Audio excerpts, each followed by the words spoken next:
നമ്മുടെ ഉള്ളിയെല്ലാം ഒന്ന് പരുവായി വരുന്നുണ്ട്.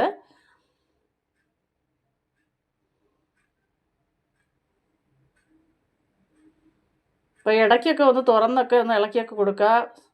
മൺചട്ടിയാണ്, നല്ല ചൂടാണ്, പെട്ടെന്ന് വെള്ളമൊക്കെ വറ്റിപ്പോവും. ഇനി നമുക്കിതിലേക്ക് നമ്മൾ അരച്ചു വെച്ചിരിക്കുന്ന തേങ്ങയുടെ കൂട്ട് ചേർത്ത് കൊടുക്കുക. ചേർത്ത് കൊടുത്തതിന് ശേഷം മിക്സിയുടെ ജാറ് കഴുകി ആവശ്യത്തിനുള്ള വെള്ളവും കൂടെ നമുക്കിതിലേക്ക് ചേർത്ത് മിക്സാക്കാം. അപ്പോൾ ഇതിങ്ങനെ തിളച്ച് വരുമ്പോൾ ഉള്ള മണം ഉണ്ടല്ലോ, ഒരു രക്ഷയില്ല കേട്ടോ.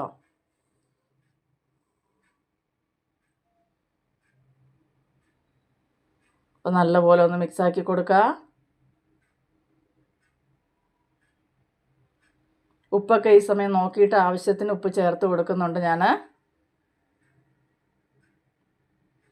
നമുക്ക് അടച്ചു വെച്ചൊന്ന് തിളപ്പിക്കുക. അപ്പോൾ കറിയെല്ലാം നല്ലപോലെ തിളച്ച് വന്നിട്ടുണ്ട്.